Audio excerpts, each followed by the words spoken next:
No vídeo de hoje, a verdadeira história dos irmãos Nealon, que inspiraram o grande clássico do cinema, O Resgate do Soldado Ryan.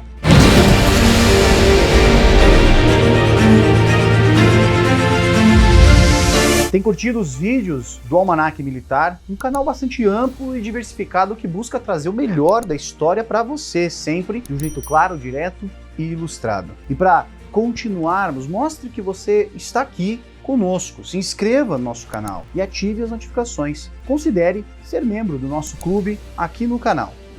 A temática da Segunda Guerra Mundial é muito apreciada por Steven Spielberg. Além de ser um aficionado por história, pai do cineasta também lutou no conflito, fato que deixou uma incontestável marca na família e encontrou fortes ecos na carreira de Steven Spielberg.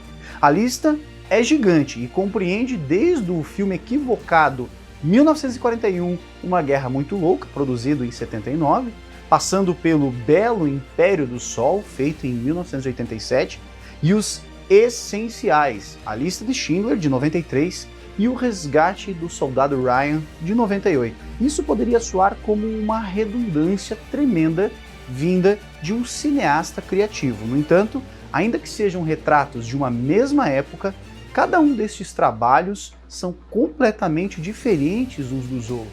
Em O Resgate do Soldado Ryan, Spielberg resolveu colocar o ponto de vista do espectador junto dos homens que arriscaram suas vidas em meio ao conflito.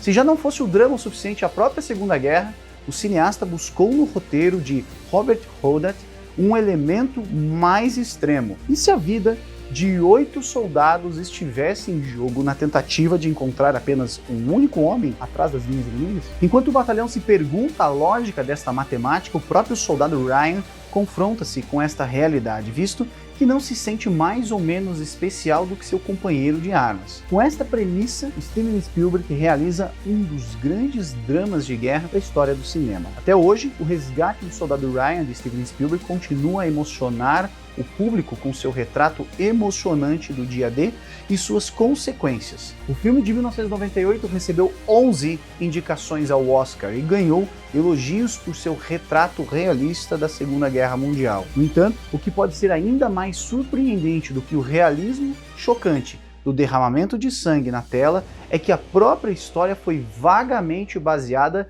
no conto verdadeiro de 4 irmãos que sofreram um destino dolorosamente semelhante ao retratado no filme.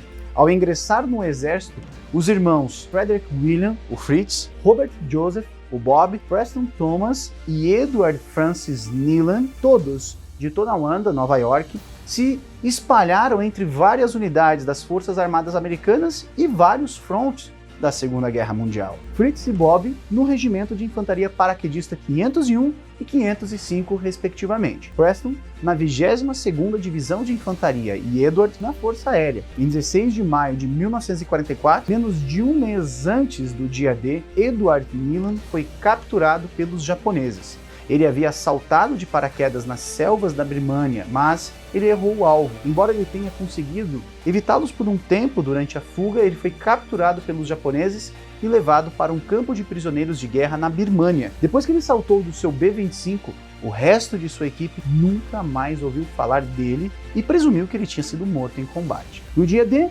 Bob Nealon foi morto na Normandia enquanto atacava as praias com o Regimento de Infantaria Paraquedista 505, pertencente à 82ª Divisão Aerotransportada. Ele morreu como um herói, oferecendo-se para ficar para trás com outros 2 homens para deter o avanço alemão, enquanto o resto da sua equipe escapava. O plano deles conseguiu diminuir a velocidade dos alemães, embora Bob tenha acabado morrendo enquanto manipulava a sua metralhadora. No dia seguinte, Preston foi morto após atacar a praia de codinome Utah, na Normandia. Ele conseguiu sobreviver ao ataque da praia e conseguiu chegar mais ao interior, porém foi mortalmente ferido ao tentar capturar a bateria de Crisbeck, que havia afundado um contra-torpedeiro americano. A bateria Crisbeck era uma bateria de artilharia alemã construída pela organização TOR, um grupo paramilitar de construção e engenharia nazista, perto da vila francesa de Saint-Marcof, no nordeste da península de Cotentin. A bateria fazia parte das fortificações costeiras da Muralha do Atlântico na Alemanha nazista. A notícia das mortes de Bob e Preston, bem como a morte presumida de Edward, se espalhou rapidamente e o governo decidiu notificar a família. A senhora Neeland recebeu todas as 3 notificações no mesmo dia. Seu único consolo foi uma carta de Fritz, o único irmão vivo até então, se gabando das histórias que ele contaria depois da guerra. Ele dizia que as histórias da guerra hispano-americana que seu pai contava em casa iriam ficar em segundo plano quando ele retornasse da guerra. Parecia que ele não tinha conhecimento do destino dos seus irmãos. Quando o departamento de guerra soube que 3 dos 4 irmãos haviam morrido, decidiram que o irmão sobrevivente precisava ser trazido para casa, exatamente como no filme do Soldado Ryan. No caso de Fritz Neeland, o padre Francis Sampson, capelão do Regimento 501, foi encarregado de encontrá-lo e garantir que ele voltasse para casa. No dia D, o padre Sampson saltou de paraquedas em um rio, cortou seu equipamento e foi até uma casa de campo francesa, onde vários militares gravemente feridos estavam sendo tratados às escondidas. Como a área estava prestes a ser invadida por tropas alemãs, que eram conhecidas por atirar em prisioneiros de guerra, o padre Sampson se ofereceu para ficar com os feridos. O padre foi capturado e colocado contra uma parede para ser fuzilado. Ele estava tão assustado, disse ele mais tarde, que em vez de rezar o ato de contrição, ele repetia a bênção católica antes das refeições. Incrivelmente, um soldado alemão católico reconheceu ele como um padre e o poupou. Enquanto a invasão aliada continuava, o padre Sampson foi autorizado a ficar no posto de socorro, onde protegeu os feridos em meio a um exaustivo bombardeio de artilharia.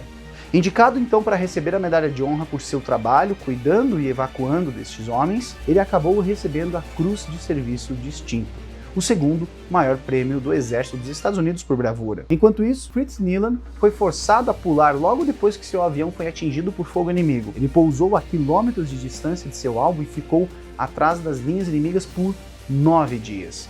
Ele finalmente voltou à sua unidade com a ajuda da resistência francesa a tempo de uma batalha importante para proteger a cidade de Carrington e ligar as forças aliadas nas praias de Omaha e Utah. Foi perto da praia de Utah que Fritz procurou o capelão, perturbado ao saber que seu irmão Robert havia sido morto no dia 6 de junho e estava enterrado a cerca de 32 quilômetros de distância. O capelão se ofereceu para ajudar Fritz a encontrar o túmulo do seu irmão Robert e o levou de cemitério em cemitério procurando. Quando Sampson encontrou o túmulo de Preston Neeland, ele o mostrou para Fritz, pensando que houve ali algum engano no registro do nome do falecido. Fritz informou, para a surpresa do padre Sampson, que Preston também era seu irmão. Sem o conhecimento de Fritz, o segundo tenente Preston Neeland foi morto apenas um dia depois de Robert, como eu citei agora há pouco, lutando na praia de Utah. Uma verificação de um cemitério próximo revelou finalmente o túmulo do então irmão Robert. Então, acreditando que Fritz era o único filho sobrevivente de sua família, o capelão notificou o departamento de guerra e iniciou a papelada para que ele fosse trazido para casa. Os pais de Neeland, Michael e Augusta, ficaram gratos ao padre Sampson, mas Fritz não ficou. Informado por Sampson que ele estava sendo mandado de volta para os Estados Unidos, Neeland recusou de pronto, dizendo que iria ficar ao lado dos seus companheiros no combate. Ironicamente, Sampson respondeu a ele dizendo que se insistisse, Fritz deveria discutir isso com o general Eisenhower ou com o próprio presidente dos Estados Unidos. No final do verão de 1944, Neeland voltou para Nova York, onde serviu o resto da guerra como policial militar. O papel do padre Sampson não aparece no filme O Resgate do Soldado Ryan, já que a realidade era um pouco menos dramática do que o filme. Fritz não estava perdido e não havia nenhuma busca por ele. A realidade também foi menos trágica do que no filme. O irmão de Fritz, Edward, sobreviveu e foi encontrado cerca de 1 ano depois, quando um campo de prisioneiros de guerra japonês foi libertado. Pouco depois de voltar para casa, Fritz se formou em odontologia pela Georgetown University e montou uma clínica perto da sua cidade natal. Em maio de 1945, os Neeland receberam a notícia de que Edward, dado como morto, havia de fato sido encontrado vivo depois que o campo onde ele estivera detido na Birmânia foi libertado. Agora, um segundo irmão Neeland estava voltando para casa. Fritz se casou e criou 2 filhas, Kate e Mary, falecendo em 1983 aos 63 anos. Fritz e Edward se mantiveram bem próximos durante toda a sua vida. Por mais dramático que seja a verdadeira história do resgate do Soldado Ryan, pode não ter sido tão impactante quanto a trágica história de outro grupo de irmãos americanos que também serviram na Segunda Guerra Mundial e que alguns erroneamente acreditam ter inspirado o filme. Os irmãos Sullivan, de Iowa, eram como os irmãos Nealon, uma família de soldados. George, Frank, Joe e Matt e Al Sullivan ingressaram na Marinha no mesmo dia, no início de 1942. Ao se inscreverem, eles declararam que tinham apenas uma condição: iriam servir todos juntos. Apesar da política não escrita da Marinha de separar irmãos, eles permitiram que os Sullivan ficassem juntos. Mas na manhã do dia 13 de novembro de 1942, durante a Batalha de Guadalcanal, o cruzador em que os Sullivans estavam estacionados foi atingido por um torpedo de submarino japonês. O navio explodiu quase instantaneamente e em pouco tempo estava no fundo do oceano. Após a morte dos irmãos Sullivan, os poderes adotaram uma política não oficial que manteria os irmãos separados e não atenderia aos pedidos feitos por nenhum deles para que servissem lado a lado. E assim, os irmãos Nealon se separaram e sua incrível história se desenrolou. Embora o resgate do Soldado Ryan tenha se inspirado na história dos irmãos Nealon, bem como em uma história muito semelhante sobre 4 irmãos todos mortos durante a Guerra Civil Americana, é seguro dizer que o escritor Robert Houdat e o cineasta acreditaram então uma história que diferiu e muito da original para fins de entretenimento. A maior diferença entre a verdadeira história de O Resgate do Soldado Ryan e o filme é que a obra apresenta uma dramática missão de busca e resgate conduzida por um grupo de soldados americanos. No caso de Fritz Nealon, nenhum grupo desse tipo foi organizado e ele foi localizado por um capelão. E tal discrepância é óbvia. Uma missão de resgate fácil não faz um blockbuster, então não faz sentido que os cineastas tenham pouca criatividade. E essa criatividade certamente valeu a pena, pois o público, os críticos e até mesmo o Registro Nacional de Filmes da Biblioteca do Congresso Americano reconheceram O Resgate do Soldado Ryan como um filme de profundo significado cultural, histórico e estético. Quem sabe, agora, você se anima a assistir pela 100ª vez o filme de Steven Spielberg.